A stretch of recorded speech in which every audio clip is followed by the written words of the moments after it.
So we are ready to get things going again. So this is now a portion where we'll have a moderated panel discussion.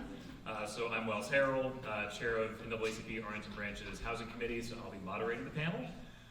So after the panel ends, and before we close out, we'd love to hear a bit more from you all about the things that you talked about at your table. So if you happen to consider the two questions that we presented about fair housing, we'd love to get your perspectives on those.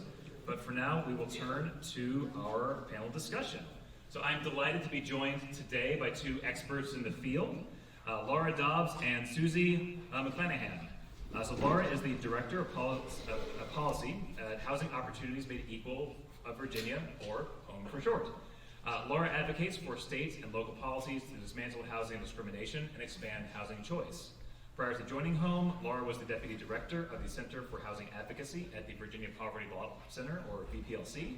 There she advocated for systemic change for low-income renters through policy advocacy and litigation. Laura started her career as a voting rights attorney in Durham, North Carolina, where she connected with voting advocates and communities across the South to preserve and advance equal access to the ballot and fair voting maps. She earned her JD from William & Mary Law School and a BA in Industrial Design from NC State University College of Design. Also joined by Susie. She is the Senior Manager of Fair Housing Rights Program at the Equal Rights Center, or ERC, which she joined in 2016. Susie leads systemic investigations into housing discrimination throughout ERC's service area, which includes Northern Virginia, DC, Maryland, and Jefferson County, West Virginia. She also manages the intake program, which provides direct assistance to individuals that are alleging housing discrimination in the Washington, DC region. Lastly, she facilitates Know Your Rights presentations for community residents and service providers and offers policy guidance to government agencies and stakeholders in order to promote fair housing. So I'm very happy that you all joined us today. So we're going to be taking on two topics for our discussion right now, which is rights and enforcement across the Commonwealth of Virginia, and then legislative trends that we saw coming out of the General Assembly. So I guess to kick things off, so when it comes to enforcing fair housing rights and anti-discrimination protections, just based on what you've seen over the past year, are there some Virginia localities that are doing things particularly well? Any kind of noteworthy cases, examples of enforcement you can point to as things that we should be paying attention to and Arlington should consider modeling from? So before we get into that, is this on? Okay. I think we have a couple slides that we were going to do together. Oh, right. Oh, sorry. Yes, absolutely. You were just so excited about the questions. I'm like, I don't want to say anything. Yes, I apologize. So they have some presentations to make first, and then we'll go into the questions. Super. Great. Sorry, everybody. We just want to give everyone a bit of background. So if you can go to the next slide. Just as a bit of background about the Equal Rights Center, we are a fair housing organization based in Washington, D.C. We serve all of Northern Virginia, the District, Maryland, and Jefferson County, West Virginia.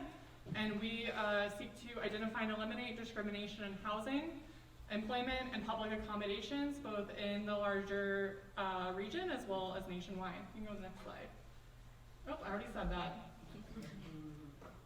This is not going to play because I sent in the wrong format, so this is my fault and not NAACP's. But what I want to tell you about a bit is about testing real quick. Anyone familiar with testing? With what? Civil rights testing, not like the SAT exam. not what we're here for. Okay, someone who raised their hand, can you give me a one sentence explanation of what testing is? A bunch of you raised your hands. I know you can do it. Back there. You send some people into a situation and find out whether one of them is being discriminated against. So you test a lender, a realtor, all those things by measuring the experience that somebody has when they go in to get served. Yeah, someone shared an example earlier of a personal experience where they thought a homeowner was discriminating against them in the home when they were trying to buy a home, right? Testing would have been really helpful here because we would send in people, usually for instance in a match pair test, 2 folks. In that case it would have been a white tester and a black tester. And we see what information they're given and how they're treated. And this then provides objective evidence of if and how discrimination may be occurring. Next slide. So the Fair Housing Act, I think we've talked about this quite a bit. That's why we're all here. I hope everyone's excited about it. We can go to the next slide. If you didn't already know, it does prevent housing discrimination, but it's 3 parts. There's protected classes, which are the identities upon which it's illegal to discriminate. The prohibited activities, which are specifically what you cannot do and would be considered housing discrimination. And we talked this morning a lot about AFFH. So next slide. What is really important is that this applies to all housing transactions. We usually think of this as being in the rental market, that landlords cannot discriminate against tenants, but it also applies in the home sales market, so real estate agents, home sellers. Appraisal bias is currently a huge conversation right now, especially the devaluing of black homes throughout the country. It also applies in getting a mortgage, your lender, homeowners insurance, renters insurance. So this actually is quite broad.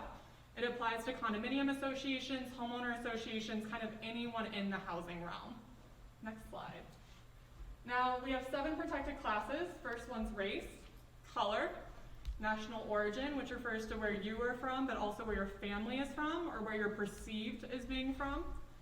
Familial status is having children under the age of 18 in your home. Disability, religion, and the last one is sex, but it also includes sexual orientation and gender identity. Go to the next slide. Virginia protects several more identities. So it protects elderliness, which refers to people over the age of 55 and older. It also separately protects sexual orientation and gender identity. A huge one is source of funds, which is how you get your money to, for instance, pay your rent. And this is a major issue. Virginia made it illegal in 2020, and we continue to see this being a major problem in Northern Virginia. And the last one is military status. Arlington County protects the classes we already talked about. It also protects against marital status, so I just wanted to include that. So what actually is illegal to do? If you want to go to the next slide. First one is refusal to sell or rent. And one of the worst cases, I think, of discrimination that I've personally seen in our intake program happened here in Arlington several years ago. And when we think of refusal to sell or rent, we think that usually it'll be pretty obvious. But in this case, she only found out about it because she was accidentally included on a message from the landlord and had no idea, would have otherwise never known. So she was looking at renting kind of in a group house where it would be renting a room. And the landlord texted the current tenant and said, I don't want to rent to her, I think she's African, give her the wrong house number. Except he put her on the text thread.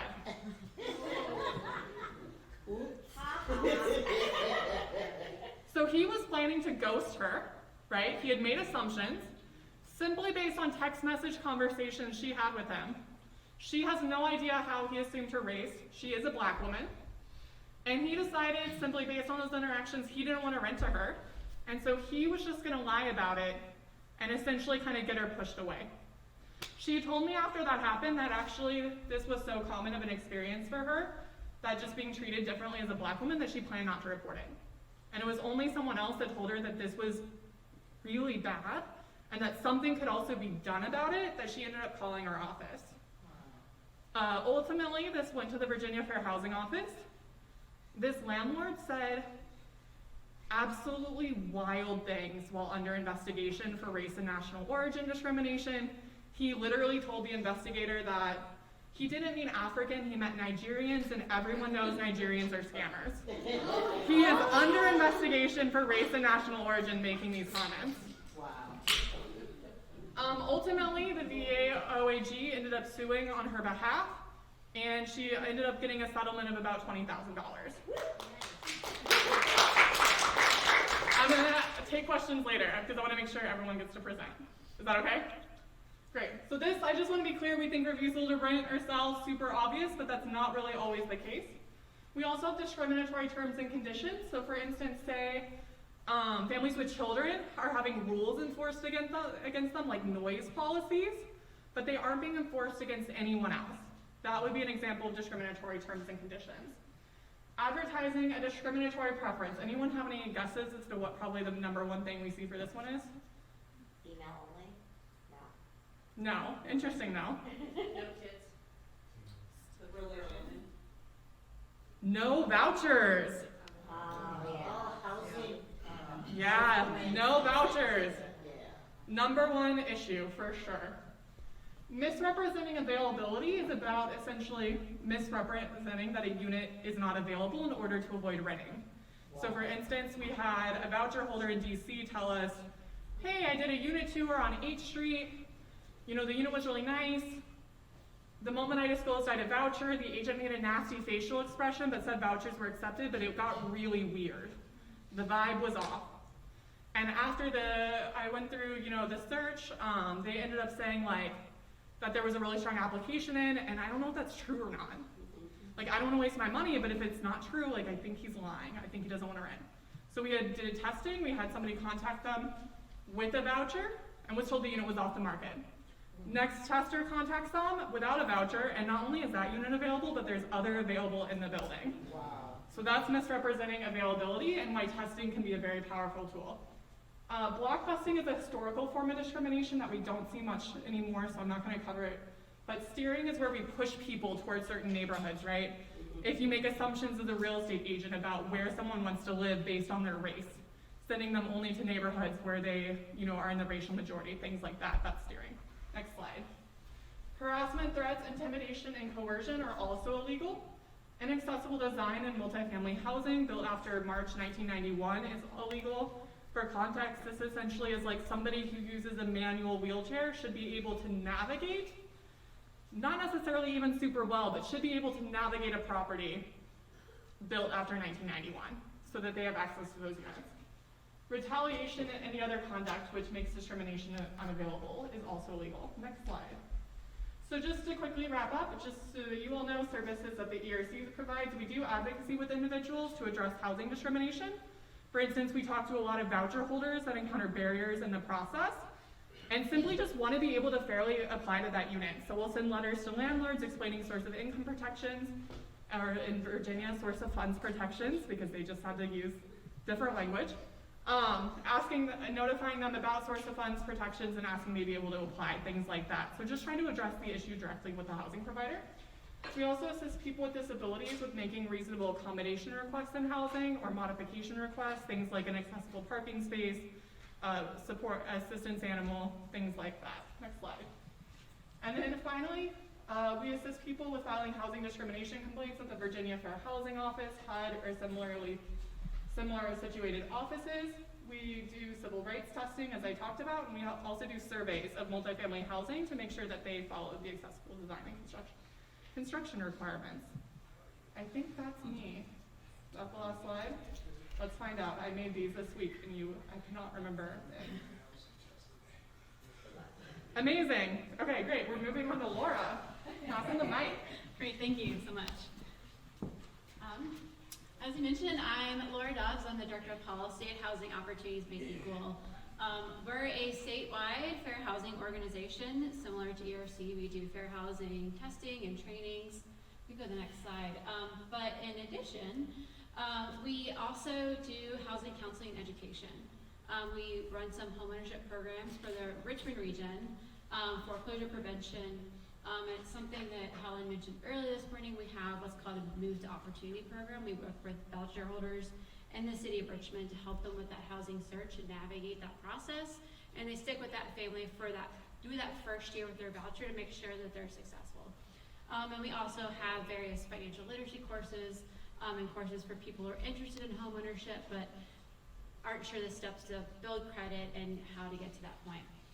And then for my role, we also do policy advocacy and research. So I'm at the Virginia legislature advocating for better housing policies to protect tenants and improve fair housing, but also defending our existing fair housing protections. Next slide, please. So the top 3 complaints that we see at home in Virginia, just in the past 4 years, the number one is always disability. That's about 37% of the complaints that we've received, followed by source of funds protections, around 23% of the complaints, and the third is race-based discrimination. And I want to spend a little time talking about source of funds because even though it was passed in 2020, 4 years ago now, it's still relatively little known and people get it wrong a lot. So if you go to the next slide.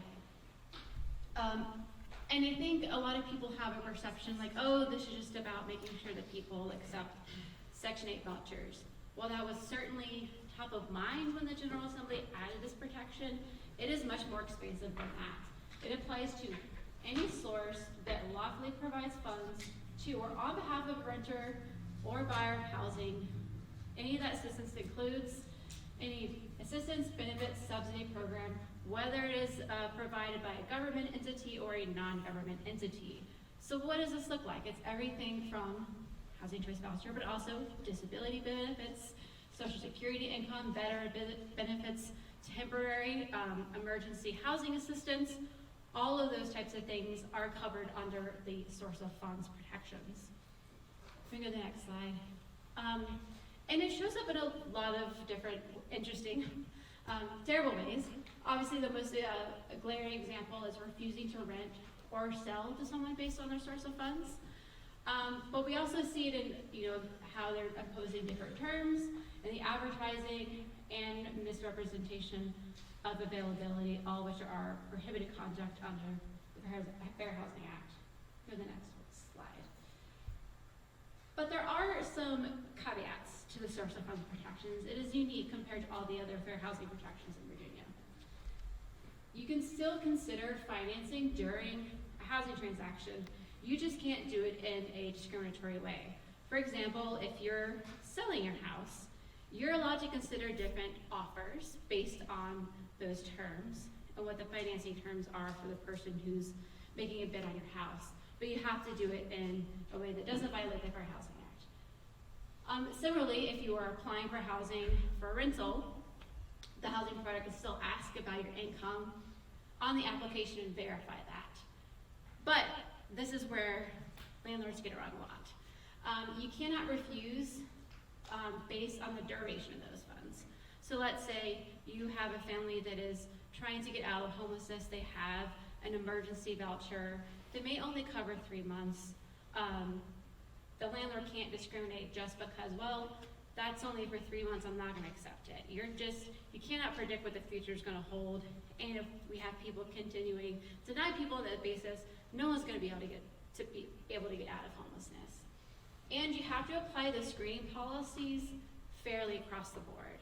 For example, if you're only asking people who would appear to you to be newcomers to this country and say like, well, you have to show that you've had, a job here in the past 3 months and are having an income that way, you could do that. But if you're only doing that for that newcomer, that is doing it in a discriminatory way and would violate the Fair Housing Act.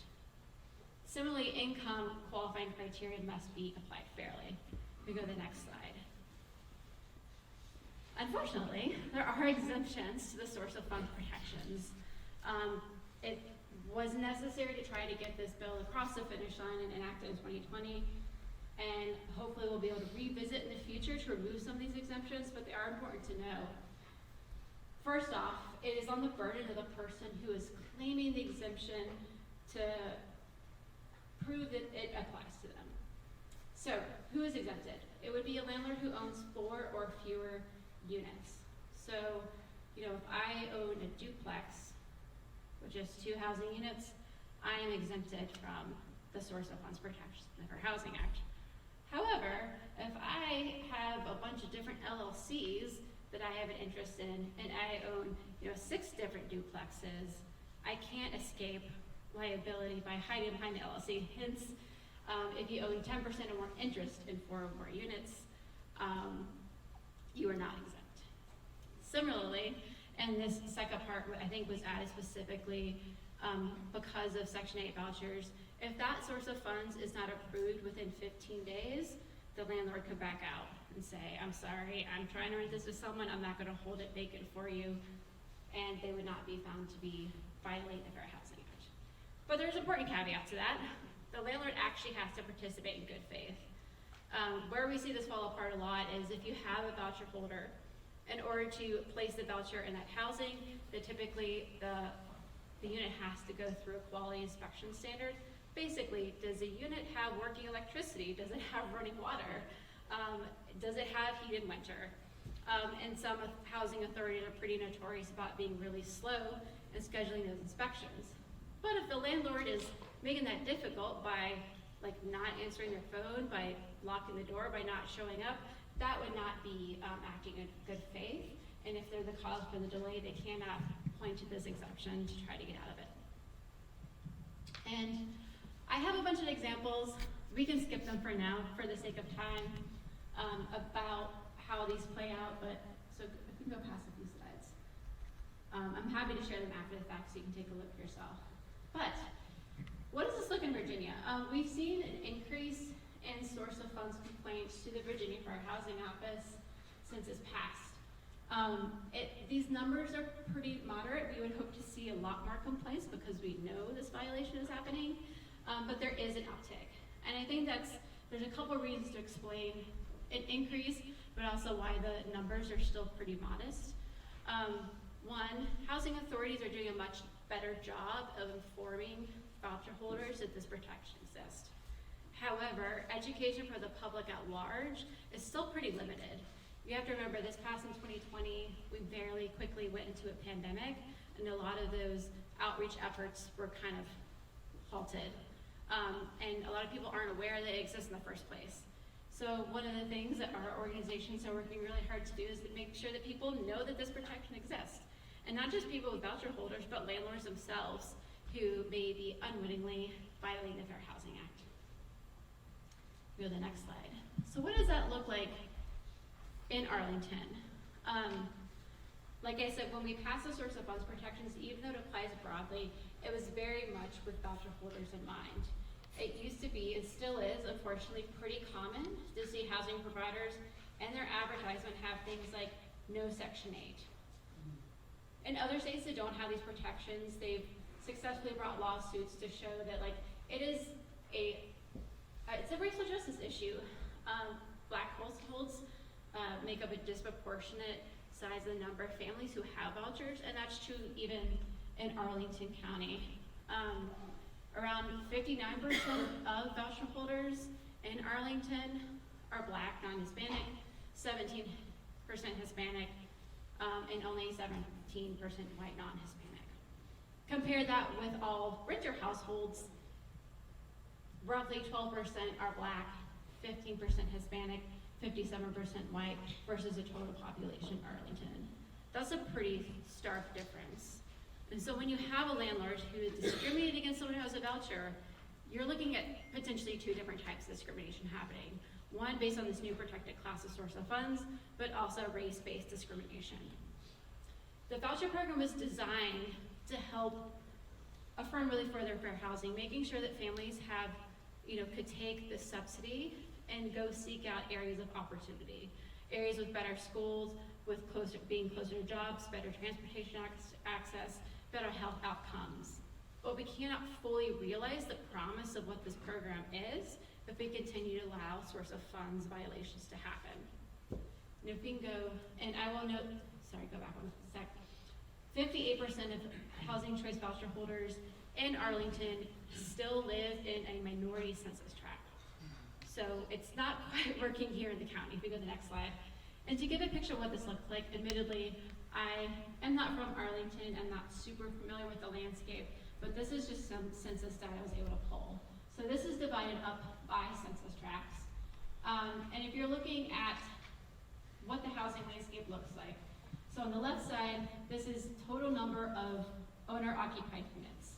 And you can see it concentrated in certain parts of the county. On the right side is renter-occupied units. So the darker the blue on the left, the more homeowners. On the right, darker the blue, more renters. We go to the next slide. And now, of those renter-occupied units, how is that divided by race?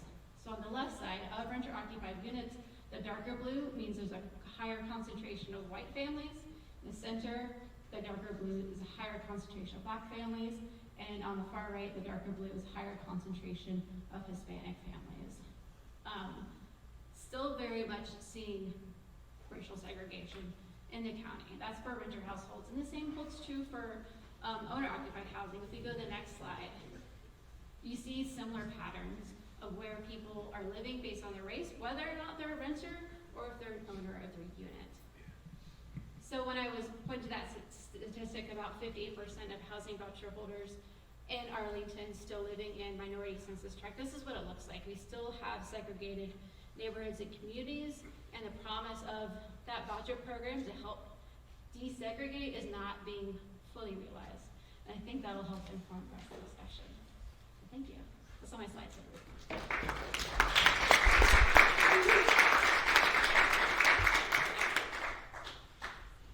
So thank you both for those great presentations. I'm glad that you reminded me so I didn't skip over them. So the way that I would like to do things, just mindful of time, is that, how about this? I'm sure that you all have a lot of questions. I certainly do. So what if we take turns? So maybe I'll start with a question, and then I'll open it to the audience, see if you all have a question. Go back to me, and so on and so forth. Does that work? It works. All right, sounds good. So both of you talked about source of funds discrimination, and it sounds like it's still a fairly pervasive issue in Virginia, and then maybe even in Arlington too. So my first question would be, what advice would you have for localities who are trying to get more serious and stamp out source of funds discrimination? Public education might be part of that, but also maybe just successful enforcement efforts might get the word out among landlords and achieve better deterrence. So do you have any advice for Arlington trying to tackle this issue? So I would say first and foremost, enforcement is very effective. So even before Virginia added source of funds as a protected class, it was protected in DC. No one followed it for more than a decade. And the ERC started tracking discriminatory ads and ultimately turned over hundreds of ad data to the OAG. And the OAG around 2017-2018 started suing. And what do you know, landlords overnight stopped posting in ads that they would not accept vouchers. Who'd have thought? Yeah, amazing what that looks like. And actually part of that settlement, or not the settlement specifically, but part of that efforts actually helped Arlington specifically as well. Because by the time kind of all this played out, it was past 2020, Virginia had implemented source of funds protections, and the DC OAG reached out to Zillow and said, hey, there's a problem on your platform, landlords are saying no vouchers. And Zillow took the proactive step of banning, based off of the language we turned over to the OAG, the hundreds of ads, they took all that language and banned it. So if a landlord in Virginia or DC tries to post an ad with that language, it simply won't go through. And that's a way, for instance, that enforcement action against landlords ultimately then led to this giant rental platform taking its own steps to address this on its platform.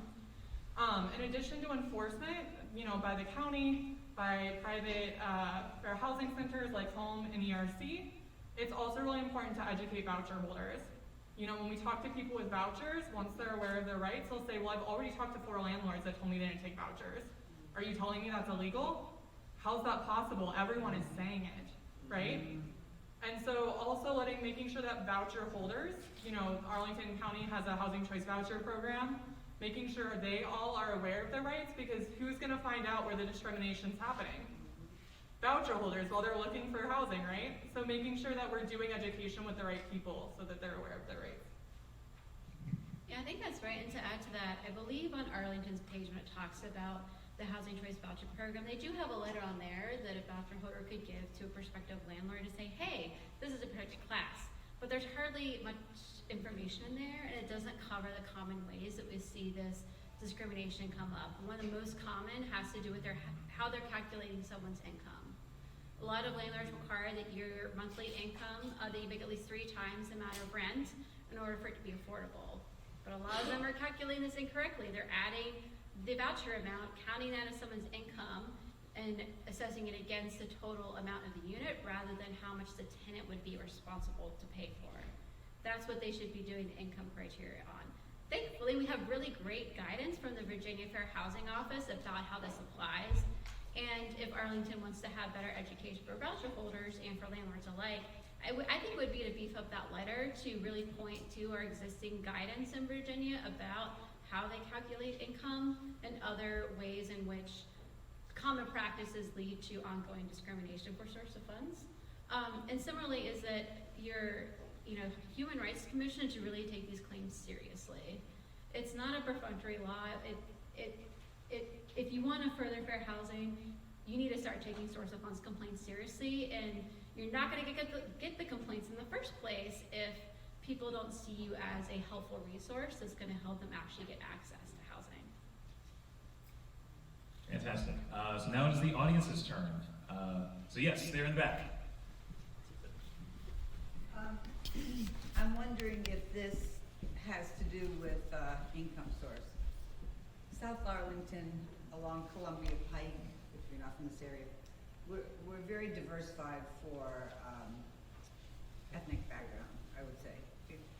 And I'm aware from trying to get some people placed along the Pike where in order to rent there, they are requiring access to your checking account. In other words, you can no longer write a check. Is that in this, is it in this bill?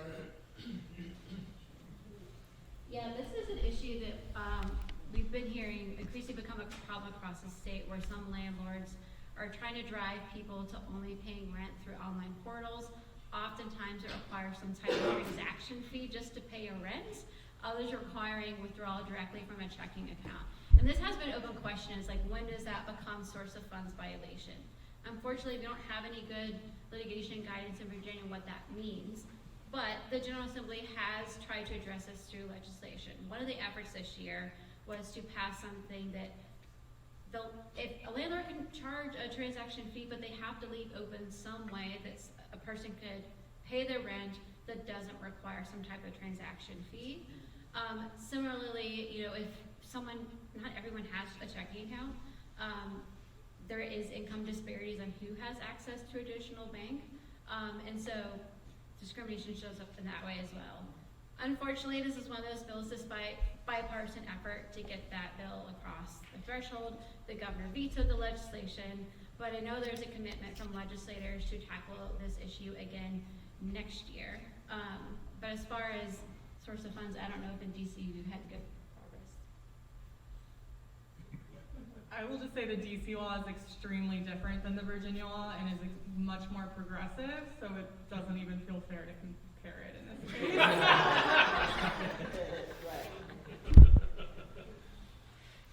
Well, that actually raises my next question, which is, you know, Susie, can you describe the ways in which, you know, DC law is more progressive in that way, to where, you know, when it comes to source of funds discrimination, and in what way could either the General Assembly in Virginia or Arlington County make up that difference?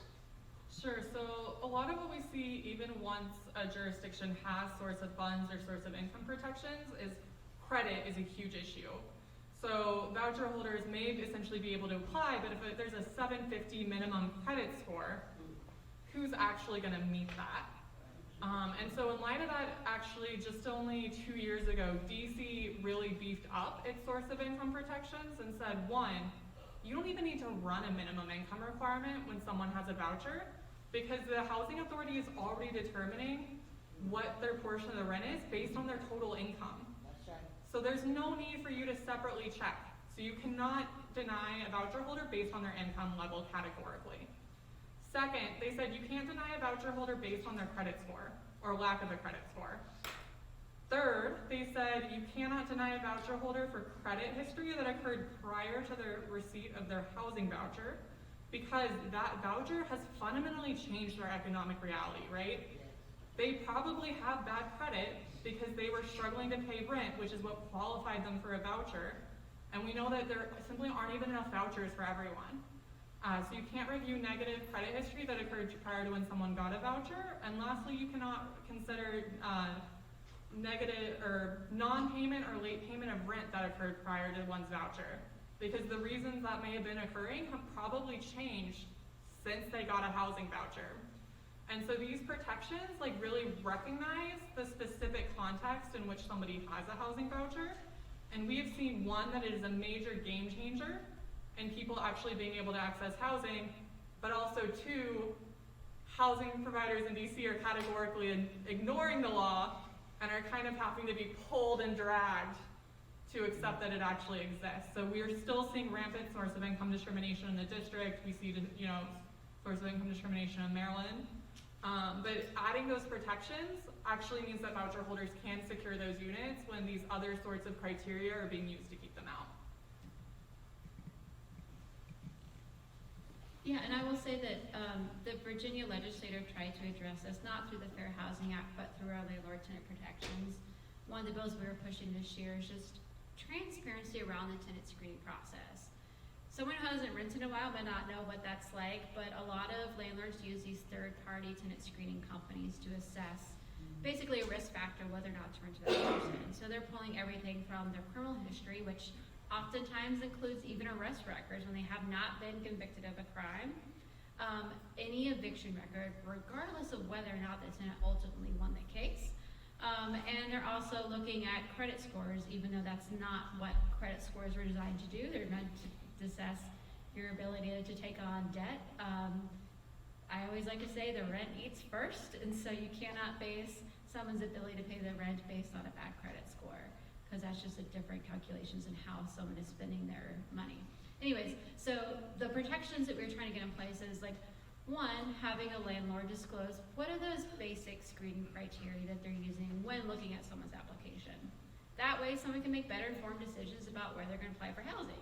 And two, if you deny someone, tell them why you denied them in a written notice. Surprisingly, that is not covered under the law. You know, anyone who's, you know, applied for a car loan or even tried to buy a house, if you're denied credit, you would expect you get that written letter that tells you why. That does not apply to rental housing. So we just want to have same thing also apply to rental housing. And similarly, to make sure that as you're assessing someone's application, you do it in a fair way by reviewing applications in the order received. Pretty simple way to avoid discrimination. That passed both the House and the Senate, but the governor vetoed the bill. It's kind of the theme of this session. That basic transparency element, we're going to keep fighting for it until we get it, so that, you know, people can't hide behind these third-party tenant screening companies when they're discriminating against people.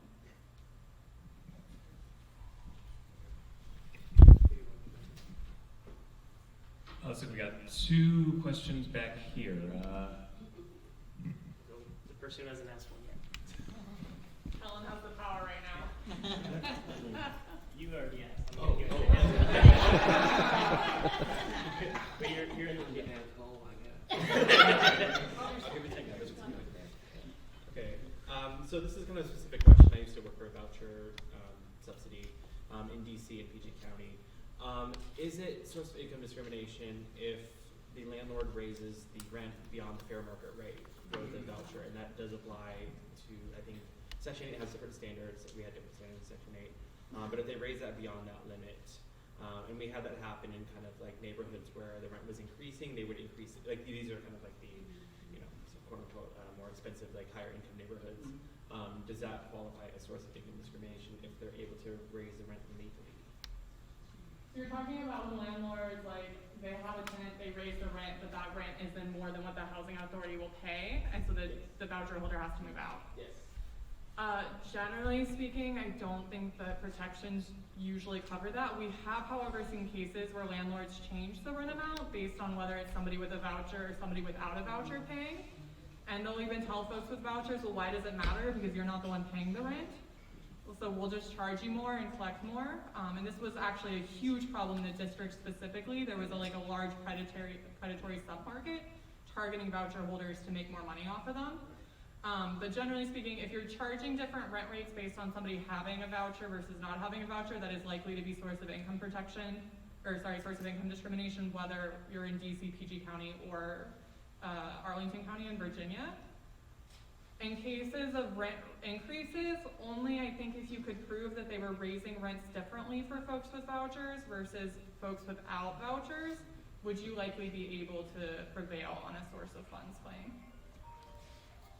Yeah, I think we've seen this increasing across Virginia, that every time the housing authority increases their payment standards, landlords in the area bump it up like $50 above. I would say there's potentially a disparate impact claim to be there, even if it isn't direct discrimination, but that's a pretty data-driven study, and you have to get past those legitimate business interest arguments, but I would love to see that case. Hopefully at some point my organization will have capacity to do it, but on its face, no, but if it has created disparate impact, I would say yes. All right, so I think we have time for one more question, which I would like to tee up for you all. So I think, Susie, you were talking a little about the kind of aftermath of the latest General Assembly session. a bit of a disappointment based on some of the governor's reaction to the tenants' rights bills and other pro-housing bills that came out. So what are some successes and failures from this past session, and what should housing advocates be doing to lay the groundwork for success in the next session coming up? I guess that would be me. Yeah. So this is the most diverse legislature that Virginia has ever had. You know, diversity of race, of experience, people who have actually experienced homelessness, who have experienced housing discrimination. And I think that really showed in the types of bills that were brought this year. There were a bunch of pro-housing bills. And I would put them to about 4 different buckets. One is on the housing access side. You know, I mentioned the tenant screening bill. We also brought a criminal record screening bill that would apply to subsidized housing providers, so they would have to follow a model policy. Unfortunately, one of our biggest offenders, even though they're receiving that's subsidized by our tax dollars, our low-income housing tax properties are pretty big offenders of screening out people with criminal records, particularly with offenses associated with being homelessness, such as loitering and trespassing, screening out people with those experiences. Again, it passed, but the governor vetoed the bill. And then we also had a bill for automatic eviction expungement. So if their eviction case was dismissed or non-suited, which is in Virginia, that indicates that they won their eviction case, it could be expunged automatically. And that will make a huge difference in someone's ability to access housing in the future. So that one did get signed, so we did have a win there. The other bucket is around the eviction process itself. And I bring up evictions because it is a fair housing issue. The 2 biggest indicators of whether or not someone is going to experience eviction is 1, if you're Black, 2, if you have a child in the home. The most common age for someone to be evicted is between the ages of 0 and 19. It is the single biggest factor in predicting whether or not someone's going to experience housing instability, and has really harmful effects on that child's development. It has destabilizing factors in school with health, but also the mental health factor. So it is a fair housing issue, so I want to keep talking about evictions. So in the realm of evictions, there's a few different bills to try to protect the due process rights of tenants in eviction court. Oftentimes these eviction cases take less than 1 minute. How are you supposed to have any sort of fair process in court and ability to raise defenses when it's happening this quickly? One of those bills did get signed that clarifies, if a landlord is suing someone and they want to go in and ask for more money after they filed the lawsuit, that they have to provide some type of notice to the defendant, the tenant in this case, so they can put on a proper defense and challenge any of those additional charges or gas. That one did get signed, but other bills aimed at trying to fix this process were vetoed. And then the third bucket is tenants' rights more broadly. Your Delegate McClure, put in a bill to strengthen protections against retaliation. This is an area that discrimination hides behind a lot in Virginia. Particularly, there's certain, I'll just say slumlords who use fear to prohibit tenants from trying to exercise their rights. Everything from, if they have a tenant who's complaining about the conditions in the home, they'll say, well, if you don't like it here, you can go live somewhere else. And they're either threaten to evict them or actually evict them, non-renew their lease, increase their rent, all sorts of other things to try to intimidate that tenant. Similarly, if someone's complaining about a property manager harassing them, that's not currently covered under Virginia's retaliation statute for some reason. So it's adding those types of protections while also having those reasonable safeguards for your landlords who are doing the right thing. It got really great bipartisan support, but again, the governor vetoed the bill. And I know that Delegate McClure is committed to continue to work on that issue. And then the last bucket has to do with affordable housing more broadly. One, inclusionary zoning that was brought up this morning. There was a bill to apply that inclusionary zoning statute across the state. Again, it passed and the governor vetoed the bill. But I hope we'll see it again next year. And then another bill that did not completely make it out of the legislature, but the Housing Commission is taking a look, is by right development of accessory dwelling units. So this is if you own a home, but you want to build a granny flat on your property, whether to rent it out or because you want a family member to live there, that you wouldn't have to go through that whole zoning process that really increased the cost if you wanted to do that. There was a lot of pushback from local governments on this because, as was mentioned with the Dillon rule, land use is that one area where local governments actually do have a lot of control. So if you want to get engaged to have your community become one that we can have more inclusive housing, you know, denser housing, different types of housing, this is definitely an opportunity, an area for engagement. And what can we do better? Go ahead to the next session. You know, talking to your elected officials, they need to hear from you about what you want. Even though you guys have great representatives in your area that are pro housing, sending in those stories is really important because then they can share that with their colleagues. They're like, this is what I'm hearing from my constituents and this is what they're asking for. And, you know, even though I'm sure sometimes they get annoyed with getting those same emails over and over, those phone calls, some legislators do use that as a basis of how they're going to vote on a bill. They'll tally up, all right, I've gotten this many emails that say they're yes for this or this many emails saying no, and they'll use that to base their decision how they're going to vote on something. So they need to hear from you. You know, similarly, reach out to your friends and families in other parts of the state so that everyone hears that housing is important. I certainly hear it from people. I think a lot of our elected officials have, but I don't know that that's shared across every jurisdiction, even though everywhere in Virginia has housing problems of some kind. So continue to make that an election issue, I think is important and what's going to be required to see much change in Virginia. Susie, anything to add to Laura's suggestions there? I would just say locally, one, I want to commend Arlington County on participating in a joint effort to put together a regional fair housing plan. It was done in collaboration with multiple jurisdictions throughout Northern Virginia, DC, and Maryland. And this was the first time in years that they had actually looked at what are the fair housing barriers, not just specific to our single county, but more broadly across the region, and how is everything at interplay, right? Because we know that we're not going to be able to solve fair housing in Arlington County without solving it more broadly within the region. And I want to give a special shout out to the NAACP Arlington branch for coming in on the Community Advisory Committee and pushing to make that regional fair housing plan more progressive. There were two major areas that community feedback was really critical to, which was one, pushing for affordable housing to be specifically at lower income levels. Originally they were looking at 80% of AMI, but we know a lot of that affordable housing that does exist is already 60 to 80% AMI. So the committee essentially got the jurisdictions to agree to lower that to focusing on affordable housing below 60% AMI.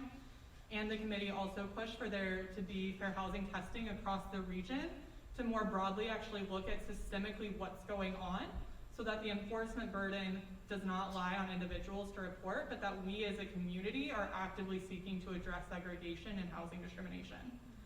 The next step though is actually making sure that happens, right? We have a really great, Helen talked earlier, right, about having a really beautiful plan and then what happens if it sits on the shelf. So we have the plan, we spent years making the plan, and so the next step is actually making sure that the counties that were part of this process follow through and carry out what they agreed to. So I think that we all have an important role in making sure that the region actually follows through on that in the next few years. That's all the time that we have. Susie, Laura, thank you so much. Please join me in